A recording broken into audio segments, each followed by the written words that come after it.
बिस्मिल्लाहिर्रहमानिर्रहीम, अस्सलाम वालेकुम। आज के लेक्चर में हम डिस्कस करेंगे muscles and movement.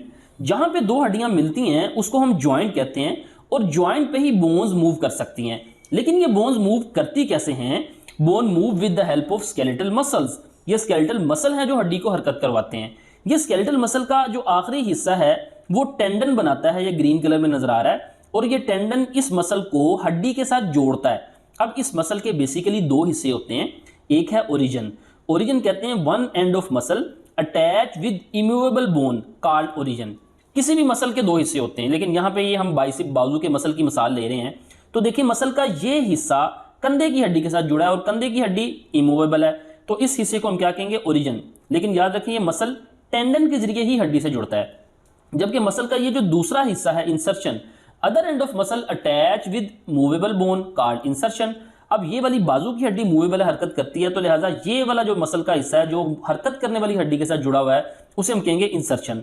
Origin, insertion. जबकि दरमियान वाला जो मसल का हिस्सा होता है ना मोटा, इसे हम कहते हैं बेली। नेक्स्ट हम देखते हैं mechanism of muscle contraction. Muscle contract कैसे करता है? Due to nerve impulse stimulation muscle contract. जैसे ही नर्व इंपल्स का सिग्नल आएगा तो उसकी वजह से मसल कॉन्ट्रैक्ट करेगा।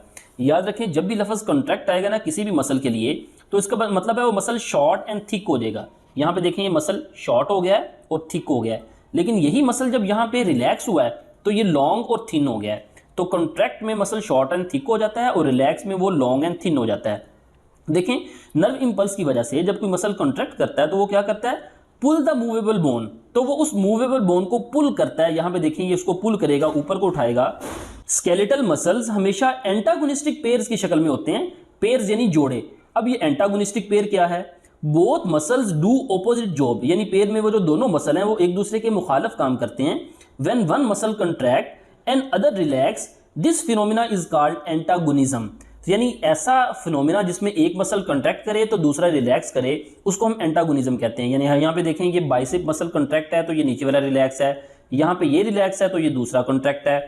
अब इस मसल में when a muscle contract and bends the joint, it is known as flexor muscle. जब कोई मसल कंट्रैक्ट करे और जॉइंट को बेंड कर दे, मोड़ दे, तो उस मसल को फ्लेक्सर मसल कहते हैं। And the movement is called flexion, और उस मूवमेंट को फ्लेक्शन कहते हैं। यहाँ पे देखें ये ऊपर वाला बाइसेप मसल जब कंट्रैक्ट हुआ तो ये बाजू बेंड हो गई, तो इस मसल को फ्लेक्सर कहेंगे और इस मूवमेंट को फ्लेक्शन कहेंगे। जबकि दूसरी तरफ when a muscle contract and straight the joint, जब कोई मसल कंट्रैक्ट करे और जॉइंट को स्ट्रेट कर दे, it is known as extensor muscle. तो उस मसल को एक्सटेंसर कहेंगे। जैसा कि यहाँ पे देखें ये नीचे वाला बाजू के नीचे वाला ट्राइसिप होता है, ऊपर वाला बाइसिप। अब ये ट्राइसिप कंट्रैक्ट किया है तो बाजू को उसने क्या कर दिया? स्ट्रेट कर दिया है, सीधा कर दिया है। तो इस मसल को एक्सटेंसर कहेंगे and the movement is called extension, और उस मूवमेंट को एक्सटेंशन कहेंगे।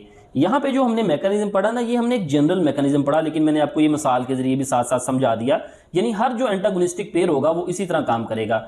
लेकिन हम यहाँ स्पेसिफिकली मिसाल लेते हैं। ये जो बाजू के ऊपर वाला बाइसिप मसल है, नीचे वाला ट्राइसिप है, वो कह रहा है बाइसिप फ्लेक्सर मसल है on front of upper arm, यानी ऊपर की तरफ होता है, जबकि ट्राइसिप एक्सटेंसर मसल है, ये बैक साइड पे होता है, नीचे की तरफ होता है। अब ओरिजिन जोन है ना इन दोनों मसल का, वो पेक्टोरल गिडल के साथ अटैच होता है। यानी इन दोनों मसल्स के जो ओरिजिन है, स्टार्ट वाले हिस्से, वो कंधे के साथ अटैच होते हैं। Insertion on to bones of arms, यानी इनके जो इंसर्शन होते हैं ये बाजू की इधर वाली जो दो हड्डियां हैं उनके साथ अटैच होते हैं, इन दोनों के। ये ऊपर वाला इधर अटैच है, नीचे वाला देखें इधर अटैच है इसका। फिर when bicep contract foam arm is pulled upward, यानी यहाँ पे देखें बाइसेप कंट्रैक्ट करेगा तो ये बाजू ऊपर को अपवर्ड पुल्ड हो जाएगी। It is flexion of elbow joint, इसको हम क्या कहेंगे? फ्लेक्शन कहेंगे। ड्यूरिंग दिस, यानी इस दौरान ट्राइसिप मसल रिलैक्स, यानी जब बाजू बेंड हुई है तो ट्राइसिप क्या रहेगा? रिलैक्स रहेगा। लेकिन व्हेन ट्राइसिप मसल कंट्रैक्ट, जब ये कंट्रैक्ट करेगा, four arm is pulled downward, तो ये जो आगे वाली बाजू है डाउनवर्ड नीचे को आ जाएगी, सीधी हो जाएगी। इट इज एक्सटेंशन, इसको हम क्या कहेंगे? ये है एक्सटेंशन। ये फ्लेक्शन है और ये वाली मूवमेंट क्या है? Extension. Extension at elbow joint during this bicep muscle relax, यानी एक्सटेंशन के दौरान ये बाइसेप मसल क्या रहेगा? रिलैक्स रहेगा। तो ये था मसल और मूवमेंट के हवाले से टॉपिक। उम्मीद आपको समझ आई होगी। फीडबैक जरूर दीजिएगा। मिलते हैं नेक्स्ट लेक्चर के साथ। अस्सलामु अलैकुम व रहमतुल्लाहि व बरकातुहू।